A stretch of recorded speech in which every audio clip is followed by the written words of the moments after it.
Je vais nous emmener encore une fois de plus dans cette pensée, cette exhortation, cette prédication que j'ai intitulée la dernière fois « La vie selon l'Esprit ». Que j'ai intitulé « La vie selon l'Esprit » et je nous emmène dans Romains le chapitre 8 à partir du verset 1. La vie de l'Esprit, la vie selon l'Esprit.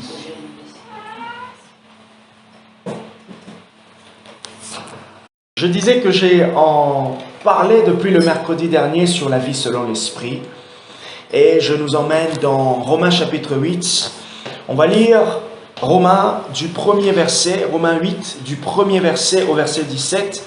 Et le passage qui est jumeau à Romains, c'est le chapitre 5 du livre de Galates.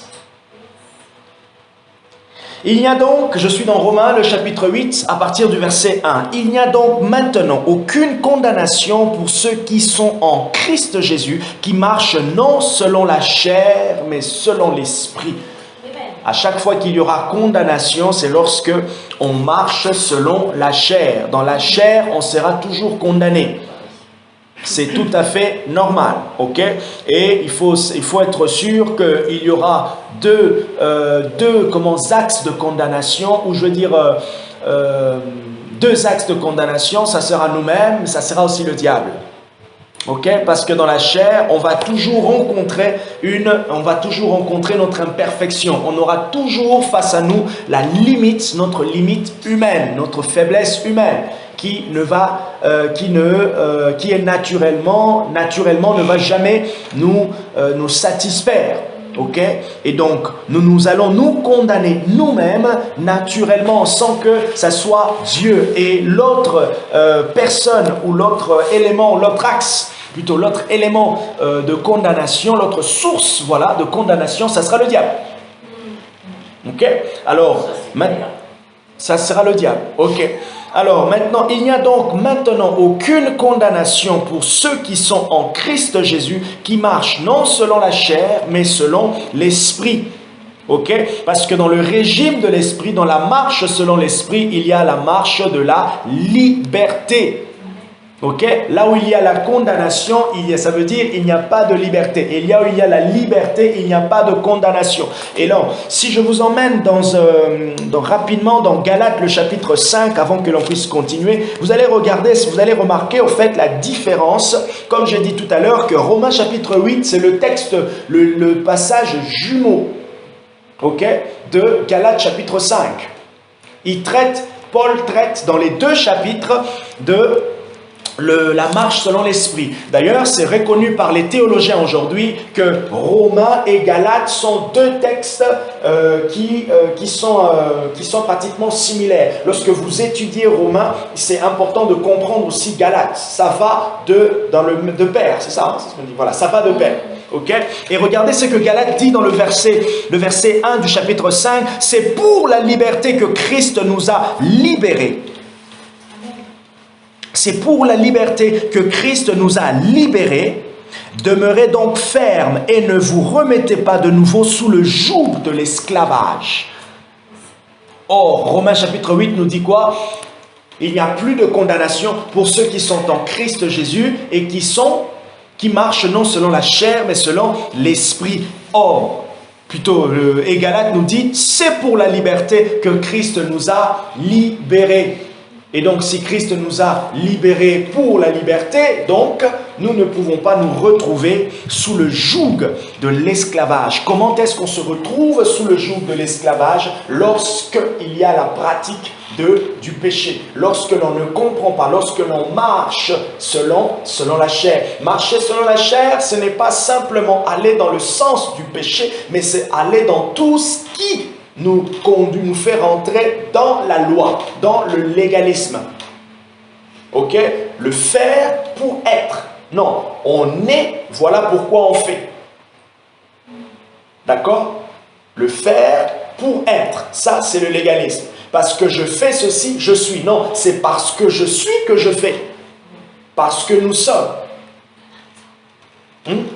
Par exemple, quelqu'un, l'exemple qui colle le plus souvent par rapport à l'église. Ok? Et même aussi, par rapport à l'église, je reviens. Par rapport à l'église, une personne, elle se croit chrétienne, elle se dit chrétienne parce qu'elle va à l'église. Non, c'est parce que je suis chrétien d'abord que maintenant, la conséquence tout à fait normale d'aller à l'église. C'est parce que j'ai rencontré Jésus que le baptême s'ensuit. Ce n'est pas le baptême qui ouvre ma vie chrétienne. La vie chrétienne ne commence pas le jour du baptême. La vie chrétienne commence le jour de la conversion. Okay? Et là, si je vais du coup plus loin pour ceux qui servent le Seigneur, ce n'est pas parce que vous avez une bonne vie de prière que votre vie avec Jésus, votre relation, elle est bonne. Non. Ah, ok. Même si... Hein? Tu peux avoir une vie de prière sans Dieu, en fait. Voilà, tu peux avoir une vie de prière et ne pas être en bonne communion avec Dieu. Mais, et voilà. Mais ce qu'il faut comprendre là, c'est que c'est la bonne communion avec Dieu qui conduit à la vie de prière, et intrinsèquement une bonne vie de prière conduit à amène comme résultat une bonne communion avec Dieu. Et la communion avec Dieu, c'est quoi? Le concept de la communion avec Dieu, c'est l'entente. La bonne entente. La bonne entente. Il y a une bonne relation. Il y a une bonne pensée. Il y a quelque chose de fluide. Vous sentez que vous n'avez pas un problème. Il n'y a rien qui pèse entre vous et Dieu. Dans votre relation avec Dieu. Et c'est la communion avec le Seigneur qui est au centre de tout. C'est vraiment là que beaucoup de choses se jouent.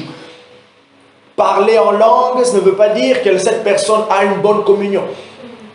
Mais c'est quand il y a une bonne communion qu'on peut sentir que même le parler en langue porte ce fruit.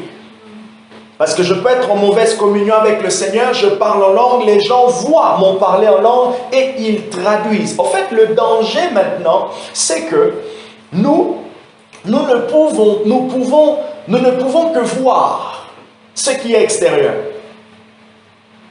Ok? Nous ne pouvons que voir ce qui est extérieur.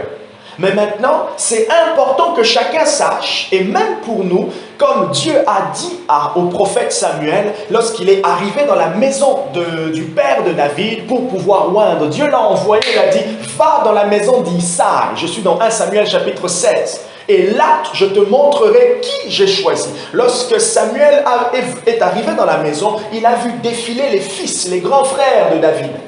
Les frères de David, il les a vus défiler. Et là, Dieu lui dit, ce n'est pas lui, ce n'est pas lui, ce n'est pas lui. Mais lorsque vous regardez l'échange entre Samuel et Dieu, vous allez comprendre que la perspective de Samuel était tellement éloignée de ce que Dieu voyait. Samuel était frappé par ce qu'il voyait extérieurement. Dieu voyait le cœur. Alors, ceci dit, ne conduit pas à ce qu'à chaque fois que je vois Marie, que je puisse soupçonner des choses. Non! Ah, vous voyez un peu comment... Donc, je ne peux pas, à chaque fois que je vois quelqu'un, soupçonner pour dire « Oh !» Parce que le danger aussi, c'est qu'on va se retrouver comme des chrétiens qui sont tout le temps méfiants. Dieu regarde le cœur. Ah, il ne faut pas regarder toujours sur ceux qui sautent à l'œil.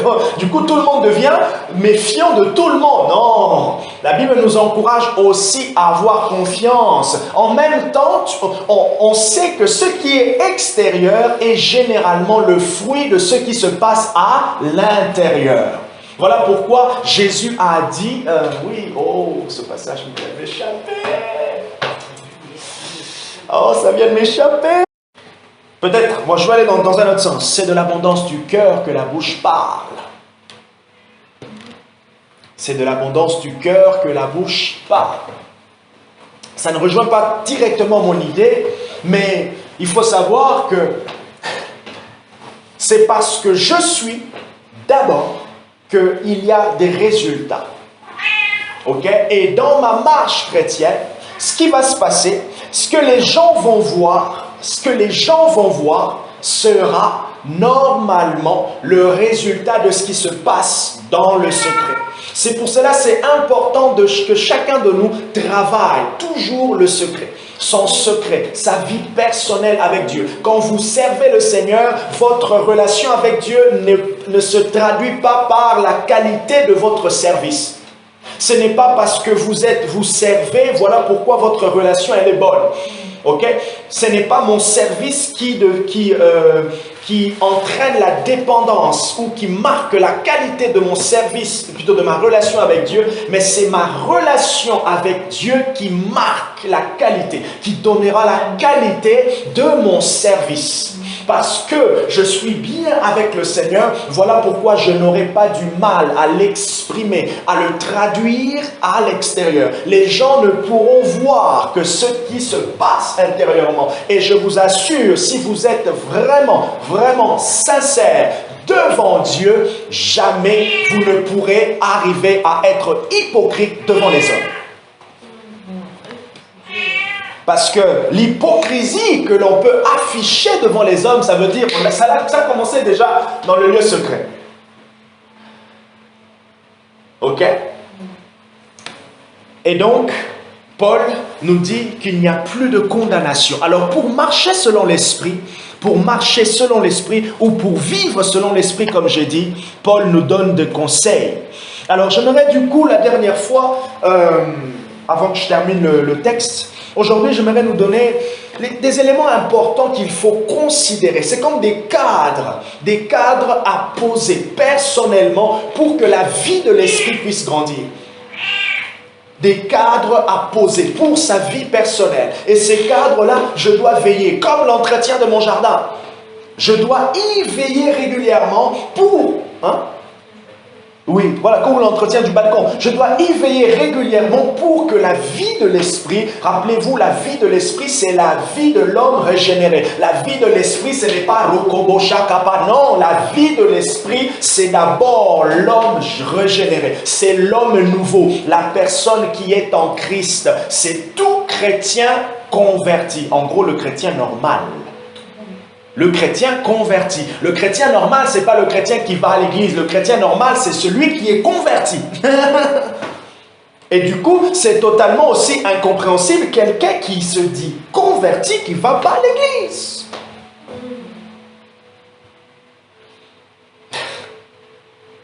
Incompréhensible. Et aussi, c'est incompréhensible qu'à un certain moment de notre vie chrétienne, de notre progression, qu'on ne puisse pas servir le Seigneur. Quand l'amour de Dieu grandit en nous, cet amour nous conduit à faire quelque chose. Le service devient quelque chose d'évident. Servir Dieu devient quelque chose d'évident. Et ce n'est pas... En fait, vous n'êtes pas poussé par le pasteur, mais vous êtes poussé par l'amour de Dieu. Votre lieu secret, la qualité de votre lieu secret, de votre intimité, de votre personnalité, plutôt de votre relation personnelle avec Dieu vous conduit à dire au pasteur, qu'est-ce que je peux faire dans l'église?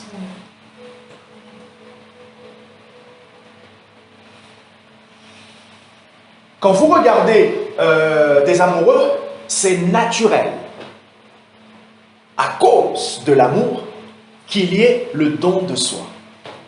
Voilà pourquoi je vous encourage à lire Jean, le chapitre 20 ou le chapitre 19, lorsque Jésus pose la question à Pierre, « Est-ce que tu m'aimes »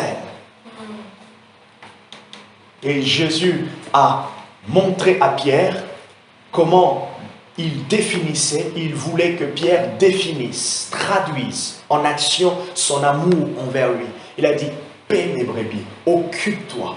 En gros, il voulait dire, par rapport à ton standard, là où je te place, voilà comment tu vas montrer ton amour envers moi. Tu vas t'occuper de ce que je te donne. Paie mes brebis. Ok?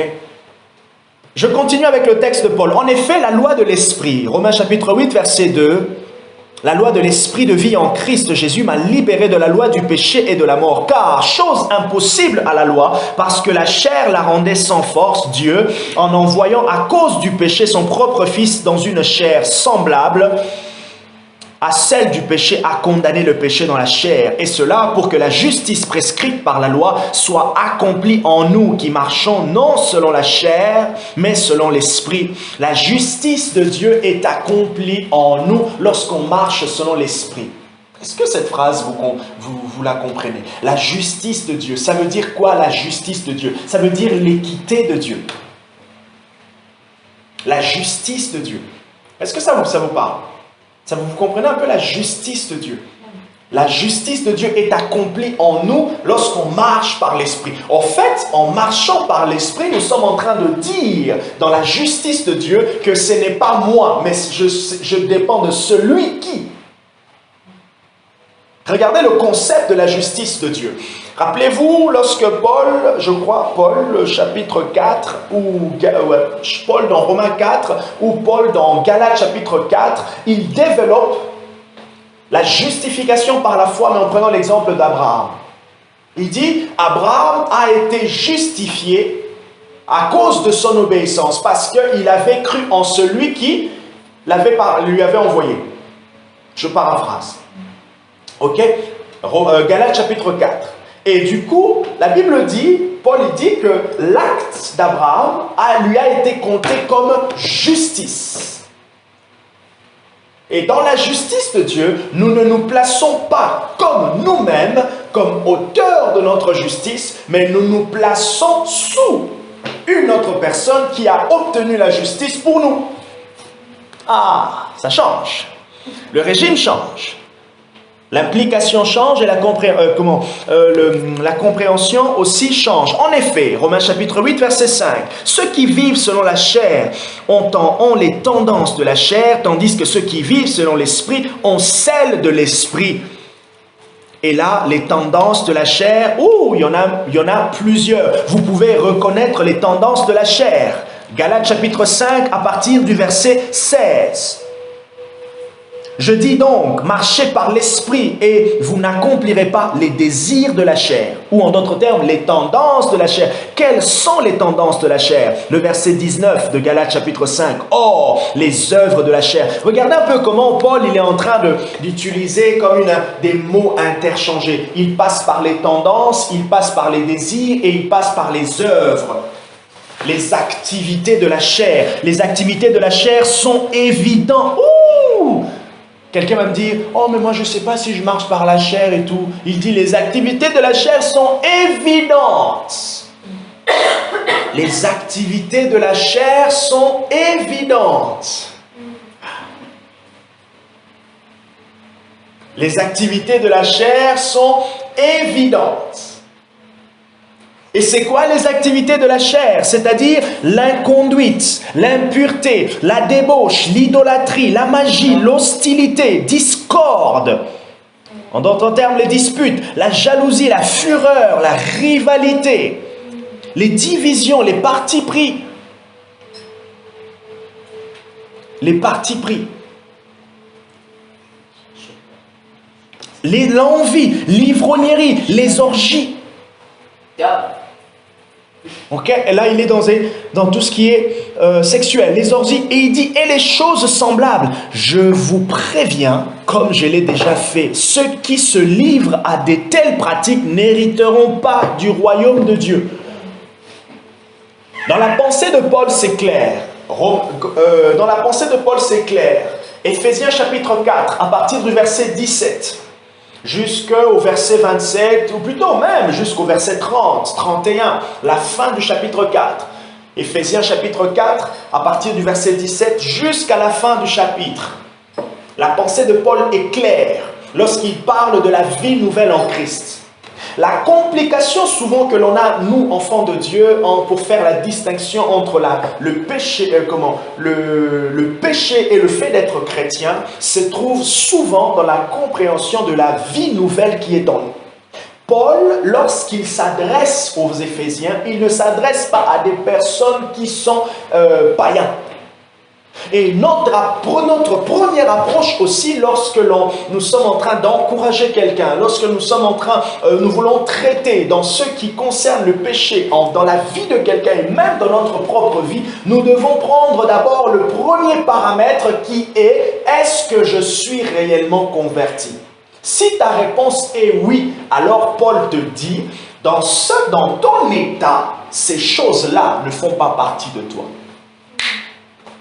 Voyez un peu. Et du coup, souvent, nous, on se dit, mais c'est difficile, moi, je lutte encore avec ça. Oui, mais Paul te dit d'abord, ça, la pratique de ça, ça faut que tu comprennes que tu es enfant de Dieu, ça ne fait pas partie de toi. Donc, si tu saisis maintenant ta vie nouvelle en Christ, tu vas te dire que, donc ce qui se passe là, c'est Romains chapitre 7, il y a une lutte en moi. La vie nouvelle, c'est mon esprit qui est régénéré, mais mon esprit est dans un corps qui a des faiblesses. Mon corps, j'ai habitué mon cerveau avant que je me convertisse à certaines choses. Maintenant, je dois rééduquer mon corps. Alors, la rééducation maintenant vient par l'activité de l'esprit et donc c'est l'être intérieur. C'est mon esprit qui prend de l'ascendance. Alors, comment est-ce que mon esprit prend de l'ascendance sur, dans ma vie ou sur la chair au travers des éléments comme. Premier point, je vous ai dit la dernière fois, la mort à soi-même. La mort à soi-même. Paul parle de la mort à soi-même dans 2 Corinthiens, le chapitre 4. Qu'est-ce qu'il dit au verset 12? Il dit, la mort agit en vous, agit en nous pour que la vie agisse en vous. La mort agit. Qu'est-ce qu'il veut parler là en fait? Bien sûr, c'est un concept que Paul utilise beaucoup. Quand vous regardez le contexte du chapitre 4 de 2 Corinthiens, Paul est en train de donner son témoignage. Paul, il était en train de se prendre comme exemple. Parce qu'il y avait certains qui avaient comme l'audace de pouvoir traiter le ministère de Paul à la légère. Et ça, Paul, ça ne passait pas. Il y a des gens un peu comme ça, qui viennent dans les églises et qui prennent un peu de fois la vie de certaines personnes à la légère, les expériences. Non. Personne ne peut prendre la vie de l'autre à la légère, l'expérience de l'autre à la légère. Chacun pour sa part vit sa relation avec Dieu, ok? Alors, le pasteur vous encourage à grandir. Tout le monde doit être encouragé à grandir. Mais personne ne doit se positionner comme étant haut avec certaines expériences. Même si vous avez des fortes expériences spirituelles, attention, le danger de l'orgueil. Et quand Paul réprimandait, en prenant son ministère comme exemple, c'était pour déjà couper la semence de l'orgueil qui pouvait venir, mais c'était aussi pour redresser. Et vous allez sentir toujours que même lorsque Paul parlait de lui, il y avait une certaine humilité qui ressortait. Et Paul dit, regardez-moi ces gens qui veulent se moquer de nous. Est-ce que nous n'avons pas connu la mort, les naufrages? Combien de fois n'avons-nous pas connu la lapidation? Et ces personnes veulent prendre notre service envers vous à la légère? Est-ce que nous vous poursuivons pour les biens, pour certains biens comme eux le font? Voyez un peu la pensée de Paul. Attends, quelqu'un veut me critiquer moi aujourd'hui quand je venais vers vous? N'est-ce pas que j'ai loupé, j'ai rencontré des brigands, j'ai ceci, j'ai connu cela? Voyez un peu la pensée de Paul. Voilà pourquoi il remettait souvent les gens à leur place. Et il faut comprendre que les personnes qu'il était en train de réprimander, ce que Paul il regardait, il voyait la mauvaise semence qui allait s'infiltrer pour affecter d'autres personnes. Petite parenthèse. Regardez comment les choses arrivent souvent dans les églises. Marie, avec moi, on est en bon terme, on est bons amis, tac. Marie, on finit le culte, on rentre. Tu vois, Marie me raccompagne, c'est elle qui a la voiture, on est sur le même chemin, elle me raccompagne, tac, on commence à discuter. Ah tiens, t'as vu, j'ai bien aimé le message du pasteur, j'ai bien aimé, on parle de l'église et tout ça. Et du coup, puisqu'on parle très bien, et imaginez que voilà, Marie, elle a un petit souci, ou je sais pas, il y a quelque chose qui lui a pas plu. Bref, il y a vraiment quelque chose. Et du coup, elle se forme un camp avec quelqu'un. Avec la personne déjà, qui la raccompagne ou que la personne qui la raccompagne. Ils forment un camp. Et dans ce camp-là, si ces personnes ne font pas attention, qu'est-ce qui va se passer? Il y aura déjà la semence de comment on dit, les ragots là, la médisance. Ça commence à grandir comme ça. Et du coup, quand il y a un troisième, quand il y a un quatrième, ah d'ailleurs, et ça devient une clique des gens qui se plaignent. Et petit à petit, soit ce que Dieu, il aime tellement l'Église, le pasteur voit, ou quelqu'un dans l'assemblée voit, mais souvent, ces personnes-là qui sont dans la médisance, petit à petit, si elles ne font pas attention. Rappelez-vous que en Nombre chapitre 12 ou Nombre chapitre 11, les frères et le frère et la sœur de Moïse ont murmuré. Voilà, le grand frère et la grande sœur de Moïse ont murmuré sur Moïse. Dieu les a réprimandés. Durement. Ok? Et donc, une semence comme ça naît, et paf! Les premières personnes à être affectées en mal, c'est les personnes qui se retrouvent dans cette situation. C'est pour cela que Jésus a dit, tu as un problème avec ton frère. Vois-lui après le culte. Vois-le. Parle. Qu'est-ce qu'on fait? Tac, on tue. D'accord? On tue la semence. On tue directement. Ça évite que l'ennemi revienne. Ah, l'ennemi l'aime bien. Un bon commercial. D'ailleurs, t'as vu? D'ailleurs, t'as vu? D'ailleurs, t'as vu? D'ailleurs, t'as vu? On ne pourra pas... Enfin, je veux dire, c'est inévitable dans l'Église. Mais, parce que déjà, c'est des choses que l'ennemi aime, mais aussi, c'est des choses de la chair. Vous voyez? C'est les choses de la chair. Ah, il m'arrive comme ça, paf, je me mets en colère. Oui, ça m'arrive de me mettre en colère. Mais maintenant, l'œuvre de la chair va vouloir aussi prendre sa place lorsque la colère va vouloir rester. Ah, lorsque je me mets maintenant à ramener la colère dans le culte, que tout le monde sente que, ouh, moi aujourd'hui j'étais comme ça. Tu m'avais vraiment pas. Il faut que je fasse passer le message. Ah, là ça devient maintenant l'œuvre de la chair. Même le pasteur, il veut réprimander quelqu'un. Il a le droit, l'autorité de pouvoir de mettre la discipline. Mais maintenant, il peut, en faisant ça, rentrer dans l'œuvre de la chair. Parce que la parole nous recommande de toujours parler avec amour. Même si ce n'est pas toujours évident.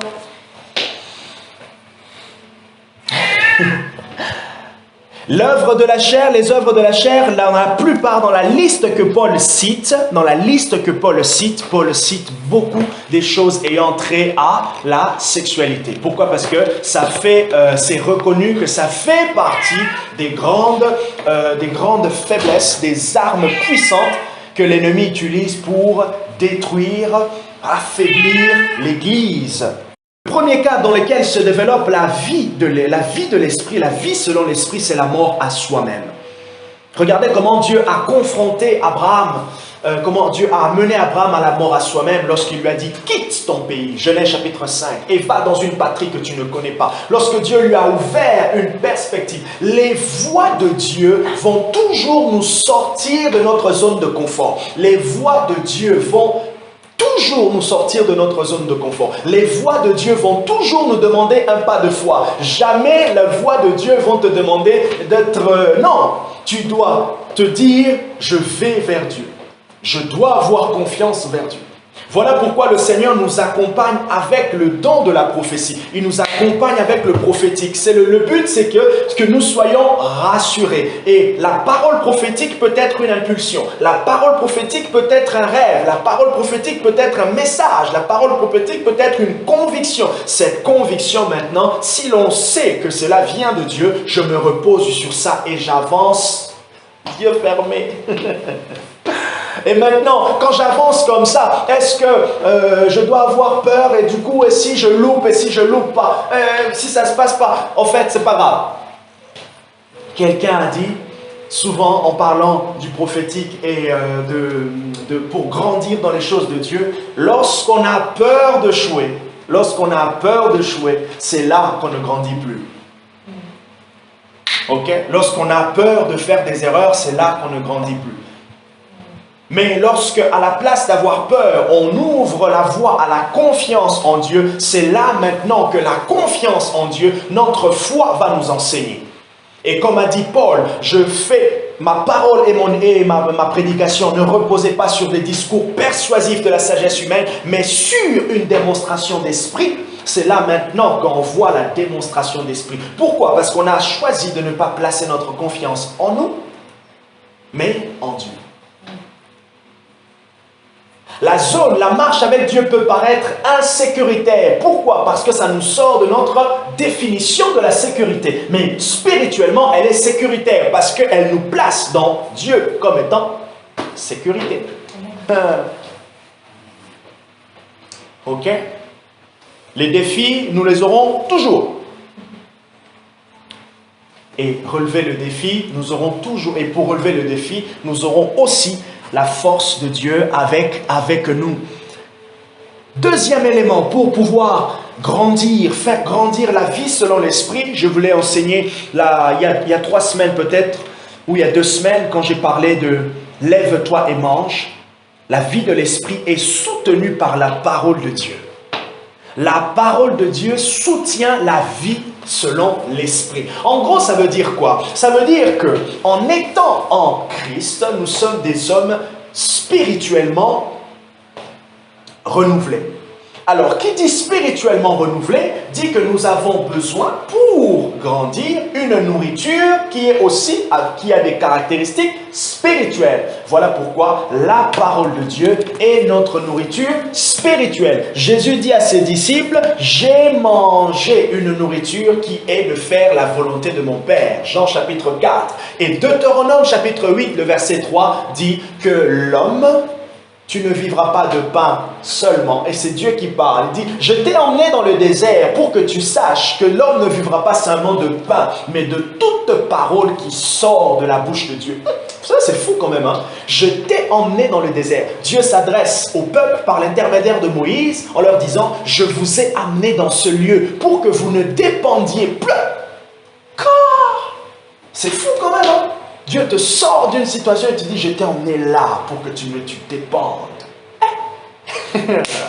C'est fou, c'est audacieux. Je t'ai emmené à ce niveau dans le désert. Le désert pour le peuple d'Israël était le lieu de la formation, le lieu de la dépendance. Et le peuple dépendait des dieux, des paroles de Dieu sortant dans la bouche de Moïse. C'est pour cela, Nombre chapitre 9 dit que lorsque le tabernacle s'est levé, lorsque la nuée se déplaçait, le peuple se déplaçait. Lorsque la nuée se posait, le peuple se posait. À combien, je ne sais pas si vous avez déjà fait cette étude-là, prenez Exode, prenez Nombre, prenez Lévitique, prenez Deutéronome et prenez... les 4, Papa Genèse. Faites simplement, surtout dans Exode, faites cette étude, notez le nombre de fois où c'est écrit « Et l'Éternel parla à Moïse ». C'est énorme. Faites le même exercice avec Ézéchiel. Le livre de prophète Ézéchiel, vous allez vous remarquer l'intensité. Plusieurs fois, dans Ézéchiel, c'est à peu près plus de 35 fois. Ça, j'ai déjà fait le compte. Mais dans Exode, je ne sais pas. Plusieurs fois, il est écrit, l'Éternel parla. Et la parole de Dieu fut adressée à. Simplement pour marquer la régularité, la présence de la direction de Dieu. Quand Dieu dit, ok, je t'ai emmené dans le désert pour que tu saches que tu ne dépendras pas de pain seulement, mais de toute parole qui sort de la bouche de Dieu. Donc, s'il n'a pas parlé, j'attends. Premièrement, j'ai dit, la vie et la mort à soi-même, la mort au péché et la mort à soi-même. Deuxièmement, pour que la vie de l'esprit augmente, pour que la vie de l'esprit grandisse, la vie de l'esprit a besoin du cadre de la parole de Dieu. Elle a besoin d'un cadre soutenu, une étude, étudier personnellement, écouter des gens, étudier au travers des livres. Tout cela crée au fait permet à ce que notre être intérieur, l'homme nouveau, soit nourri. Ah, quelqu'un va me dire, qu'est-ce que je peux faire pour grandir en esprit? Au-delà de tout, je peux, moi, avoir des expériences personnelles qui me permettent de grandir en esprit, mais la base, c'est ça. La base, c'est la mort à soi-même. La base, c'est la parole de Dieu. Troisièmement, pour que la vie de l'esprit grandisse, la vie de l'esprit a besoin de la foi. La foi en Dieu, mais la foi dans le sens, pas simplement la foi dans le sens du don, mais la foi dans le sens de la confiance en Dieu. La foi dans le sens de la confiance en Dieu. Vous lisez par exemple dans Hébreux, le chapitre 11, les héros de la foi, ils sont en un enseignement. Les héros de la foi sont un enseignement de la vie de l'esprit. Les héros de la foi. On lit Abel avait fait telle chose par la foi. On lit c'est par la foi, c'est par la foi. Qu'Abraham, c'est par la foi. Que Moïse, c'est par la foi. Comment est-ce que ces personnes sont arrivées à ce niveau-là? La vie selon l'esprit. Quelqu'un qui marche selon l'esprit, cette personne, il y a la foi. Il y a une foi dans le miraculeux. Il y a une foi en Dieu. La foi en Dieu, ok? La foi en Dieu amène le miraculeux. Pourquoi? En gros, c'est simplement, le miraculeux, c'est miraculeux pour nous, mais ce n'est pas miraculeux pour Dieu. Parce que là où moi, je ne voyais pas des données, Dieu voyait une donnée. Alors moi, ce que je faisais, j'attendais que la donnée de Dieu me soit révélée au bon moment. Voilà pourquoi j'ai vu un miracle. Vous avez compris un peu l'idée? Il est dit dans Genèse chapitre 22 que Moïse a simplement entendu, Dieu lui a dit, va dans telle montagne et offre ton fils. Mais il ne savait pas que Dieu allait pourvoir. Pourvoir autrement. Mais Dieu lui a dit simplement, va et offre ton fils. En fait, Moïse, il est parti avec toutes les données possibles. Les données, il fallait qu'il arrive à les offrir et il avait de quoi offrir. C'était son fils. Il a marché par la foi. Mais maintenant, lorsque Dieu lui a dit de ne pas poignarder son fils, qu'est-ce qu'il a dit à la fin? Lorsque Dieu lui a dit, ne poignarde pas ton fils, regarde à côté, il y avait un sacrifice. Il a dit quoi? À la montagne de l'Éternel, il sera pourvu. Au bout de l'expérience, il y a un témoignage où il y a la révélation. Au bout de l'expérience, il y a un témoignage et il y a la révélation. À tous ceux qui veulent abandonner, à tous ceux qui se préoccupent de la persévérance, regardez ce que la persévérance fait. La persévérance vous emmène au bout de l'expérience pour que vous ayez la révélation. La persévérance vous emmène au bout de l'expérience pour que vous ayez la révélation. Si Abraham s'était arrêté, il avait commencé à discuter. Dieu, mon fils, le seul que tu m'as donné, est-ce qu'il allait aller au bout de l'expérience? Il faut noter quand même que monter la montagne lui a pris 3 jours. Et vous imaginez? Dans les 3 jours, admettons qu'il a fait ça pendant 8 heures, ou imaginez, il s'est reposé. Et puis, c'était pas juste monter comme ça. Il avait une petite équipe avec lui. Ils sont arrivés au bas de la montagne, il a laissé l'équipe, les quelques personnes qui étaient avec lui, et il est monté seul avec son fils. Donc, c'était pas rien. Monter une montagne en plus. Je sais pas s'il y a des montagnes ici à Poitiers, mais imaginez les petites collines là qui sont un peu bien. Ouais, par exemple, la tour de Paris, là, ils sont bien un peu. Quand vous montez, au moment où vous sentez que vous êtes. Je sais pas, vous êtes quoi? Vous êtes comme ça, quoi.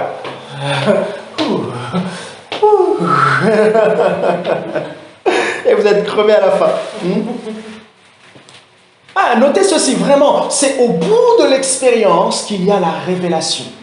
Et la persévérance nous emmène là, dans ce lieu de la révélation, où l'on comprend ce que Dieu est, où l'on saisit la clarté de ce que Dieu voulait pour nous, où il y a quelque chose de plus qui s'ajoute en nous, dans notre relation avec Dieu. Je vous ai donné le premier point, la mort à soi-même. Le deuxième point, la vie de la parole.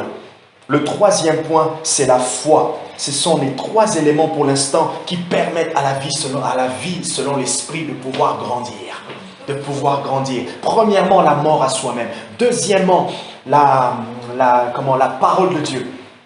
Troisièmement, la foi. Un homme de foi. Devenons des hommes et des femmes de foi. Qui ne marchent pas selon la vue, selon les données, mais qui marchent selon la parole de Dieu. Les questions importantes à se poser par rapport à la foi, c'est: est-ce que j'ai entendu Dieu? Première question. Est-ce que je suis prêt, lorsque j'aurai entendu Dieu, à m'y engager? Deuxième question. Est-ce que j'ai entendu Dieu? Deuxième question, c'est la première question. Deuxième question, est-ce que je suis prêt à m'y engager? Oh Seigneur, montre-nous la salle. Ok, la salle, elle est là. Est-ce que vous êtes prêts? C'est bien que Dieu parle, mais si Dieu donne une instruction, est-ce que tu veux y aller? Parce que maintenant, après, si Dieu dit vas-y, du coup, on sait que les ressources maintenant reposeront sur lui. D'abord, parce qu'il nous a dit allons. Vous comprenez? Parce qu'il a dit allons, on y va. Alors maintenant, notre joie maintenant, ça sera de découvrir comment est-ce qu'il va pallier comment il va répondre aux ressources. Pendant que j'allais chercher Marie-Josée, j'ai lu aussi ce texte, cette histoire de Élie avec la femme à Sarepta qui est venue dans ma tête. Élie dit à cette femme: fais d'abord. Cette femme lui dit: je n'ai que ça. Je mange avec mon fils. C'est notre dernier repas, à ce que je sache. Mais Élie était celui qui avait la parole de Dieu pour lui. Ok? Et en même temps la parole de Dieu pour la femme. Mais cette femme ne savait pas que Élie avait la parole de Dieu. Et donc Élie lui dit: fais d'abord pour moi et tu verras après. Ah! Sacré défi. Hein? J'imagine c'est quelqu'un de notre siècle qui dit: mais attends, Élie délire lui. Et j'ai imaginé aussi, des fois, nous, hommes de Dieu, les pasteurs, des fois, qui peuvent aussi mettre, des fois, les gens à défi comme ça. Si vraiment vous mettez quelqu'un à défi, c'est que vous avez vraiment entendu Dieu. Vous avez vraiment entendu Dieu. Et même la personne, elle sait qu'il écoute Dieu. Elle reçoit le témoignage de l'Esprit et vous y engagez. Mais pas les exemples de juste la cupidité comme ça. Marie, tu as 300 €, donne-moi ce 300 €. Ah non, c'est une cupidité. Vous voyez un peu là ce que je veux en venir. Donc, il y a un réel défi là. Et notez les deux derniers points. La vie de l'esprit, elle poursuit un but suprême, Jésus. La vie de l'esprit ne se développe pas simplement pour prophétiser. La vie de l'esprit ne se développe pas simplement pour les miracles, non. La vie de l'esprit poursuit le but suprême qui est Christ. Le développement de la vie de l'esprit en nous emmène à quoi? À ressembler à Christ. La vie selon l'esprit, l'homme nouveau que nous sommes, va refléter simplement la beauté de qui? La beauté de Christ. Philippiens, le chapitre 3, à partir du verset 7 au verset 10. J'aime bien ce que Paul dit. Il dit, je cherche à gagner Christ. Et Paul dit trois choses concernant son désir suprême. Connaître Christ, connaître ses souffrances, communier avec ses souffrances et la puissance de sa résurrection. Je commenterai ces trois choses plus tard. Connaître Christ, communier avec ses souffrances et connaître la puissance de sa résurrection. Et je me suis rendu compte souvent que nous, on recherche connaître Christ. Et souvent, on oublie le deuxième et le troisième. La communion de ses souffrances. J'étais frappé de lire Actes chapitre 5 que les disciples revenaient tout joyeux parce qu'ils ont été tabassés à cause de l'évangile. Qui de nous aujourd'hui, il est maltraité, les gens parlent avec ironie de sa foi au travail, va dire Ah, j'étais content, j'assure tout le monde au collège. Non, personne. Non, non, non, non. Personne. Hein? Personne. Quelqu'un va dire quoi?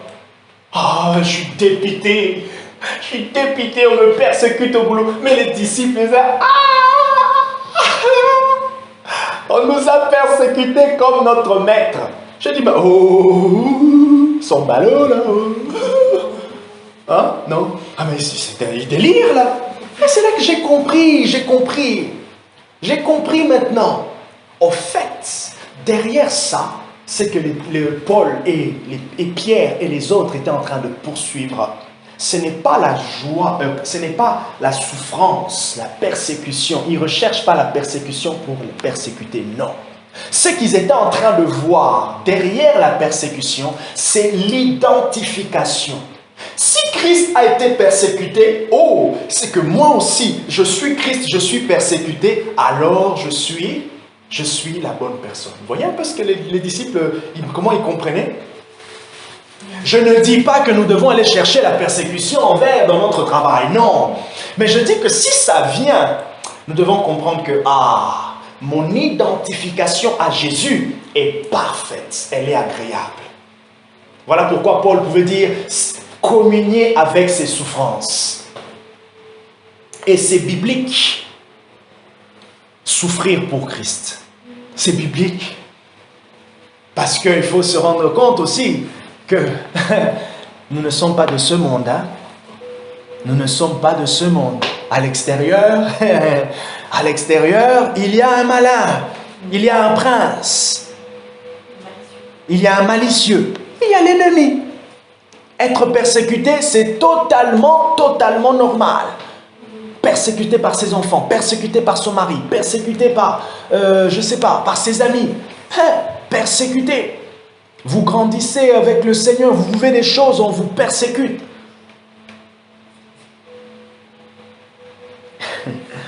Et dernier point, l'amour est la démonstration visible de la vie de l'Esprit. 1 Jean, chapitre 3, verset 14. L'amour est la démonstration de la vie de l'Esprit. Quand la vie de l'Esprit grandit, la semence de l'amour, elle est visible. Parce que Dieu est amour. Nous n'avons pas une autre semence que la semence de Dieu qui en est. D'ailleurs, l'apôtre Pierre dit ceci. Nous avons été régénérés, non pas par une semence corruptible, mais par une semence incorruptible qui est la parole vivante. La parole contient les caractères de Dieu, contient l'ADN de Dieu. Alors l'ADN de Dieu naturel, l'amour. Dieu est amour. Comment? Il est amour. Ah, il est amour. Tu vois Dieu, tu vois l'amour. Quand il marche, il y a l'amour qui marche. Le parfum qui se dégage de lui, c'est le parfum de l'amour. Impossible. 5 choses qui permettent à la vie de l'esprit de grandir. 5 choses auxquelles nous devons veiller, auxquelles nous devons entretenir. Ces choses, premièrement, la mort à soi-même. Mourir au péché. Mourir à ses ambitions. Porter sa croix. Voilà la mort à soi-même. Quand je sens qu'il y a des difficultés qui viennent, qui paraissent pour faire quelque chose de Dieu, je saisis, je vais au bout, je ne relâche pas, je n'abandonne pas. C'est un peu ça la conception de la mort à soi-même. Deuxièmement, je dis la parole de Dieu. La parole de Dieu soutient la vie de l'esprit. Quelqu'un qui grandit en esprit, qui fait grandir l'esprit, grandit dans la connaissance de la parole de Dieu. Dans la connaissance de Dieu et de sa parole. Il grandit dans la compréhension de la parole de Dieu.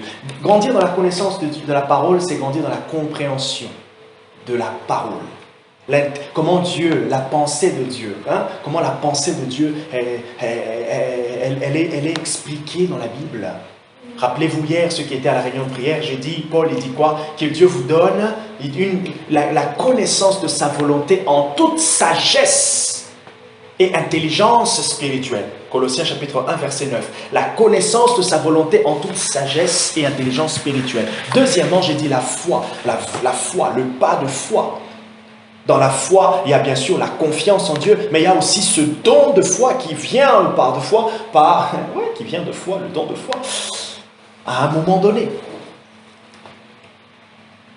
Je marche par la foi, non pas par la vue. Ça ne veut pas dire que je fais n'importe quoi, non. Ça ne veut pas dire que je ne réfléchis pas, non. Mais ça veut dire que j'entends et j'obéis à ce que j'ai entendu. Vous voyez?